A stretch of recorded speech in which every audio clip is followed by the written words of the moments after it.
sejahtera dan salam sehat untuk kita semua. Perkenalkan, nama saya Jacqueline Yakoba Willy dengan NIM 1222045. Pada video ini saya akan menjelaskan tentang ekonomi kelembagaan dalam memenuhi ujian tengah semester.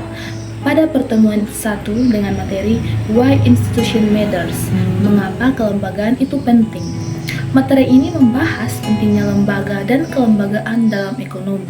Definisi lembaga dari para ahli seperti Thorstein Veblen mengartikan bahwa kelembagaan adalah kebiasaan berpikir bersama yang ada dalam masyarakat sehingga mempengaruhi pola perilaku ekonomi dalam masyarakat.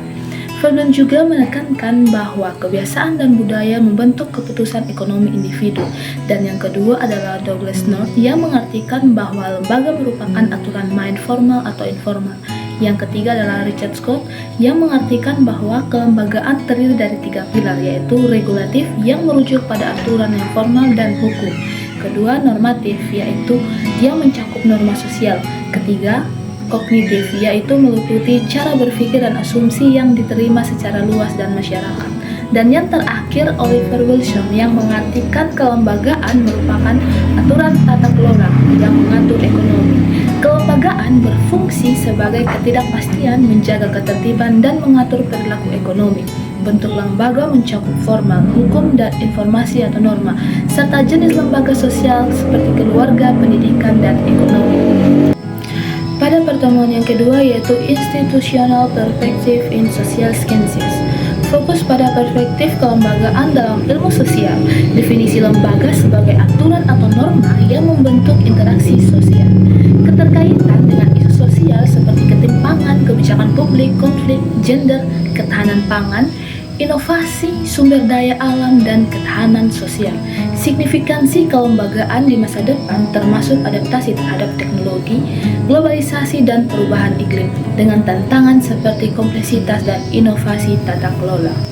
Pada pertemuan yang ketiga yaitu The Characteristic of Institutional Economics. Ekonomi kelembagaan adalah cabang ekonomi yang mempelajari pengaruh lembaga formal atau informal terhadap perilaku dan output ekonomi. Sejarah ini muncul akhir abad 19 sebagai kritik terhadap ekonomi klasik atau neoklasik. Berkembang sebelum Perang Dunia II, mundur pasca Perang Dunia II, dan bangkit kembali pada tahun 1980-an. Karakteristiknya yaitu peran lembaga pusat, rasionalitas terbatas, pendekatan interdisipliner, penekanan sejarah atau konteks, analisis kekuasaan atau konflik, proses evolusioner, dan proposisi utama seperti tindakan ekonomi sebagai tindakan sosial. Pada pertemuan yang keempat yaitu Institutional Economics versus Mainstream Economics. Perbandingan antara ekonomi kelembagaan dan arus utama klasik atau neoklasik.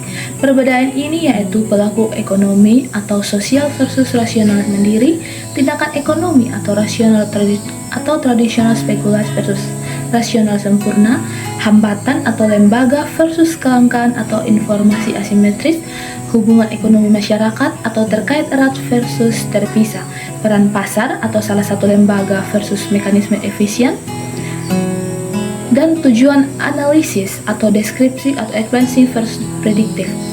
Pada metode penelitian atau kombinasi versus matematis atau model, ada masa depan fokus pembangunan berkelanjutan dan keadilan. Pada pertemuan yang kelima membahas tentang mazhab dalam ekonomi kelembagaan. Mazhab utama yaitu ekonomi kelembagaan lama atau EKL, ekonomi kelembagaan baru atau EKB, dan kuasi ekonomi kelembagaan atau KEK. Fokus EKL karakteristiknya yaitu kebiasaan membentuk kognitif, lembaga informal, sejarah atau awal abad 20 tokoh seperti Veblen atau evolusi lembaga, commons atau konflik kepentingan, dan Mitchell atau siklus bisnis.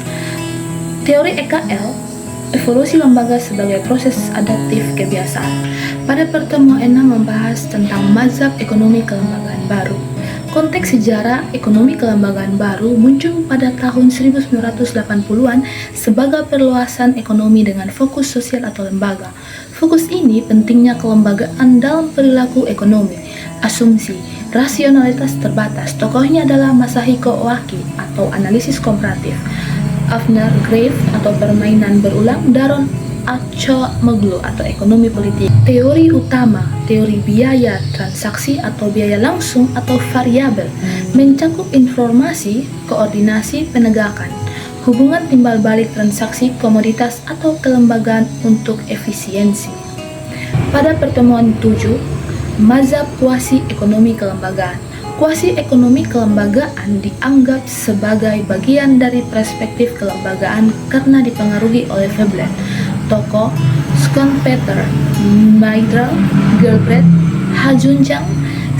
Saya memilih satu teori, yaitu teori ekonomi politik kelembagaan dari Hajunjang. Pasar tak terpisah dari politik atau negara.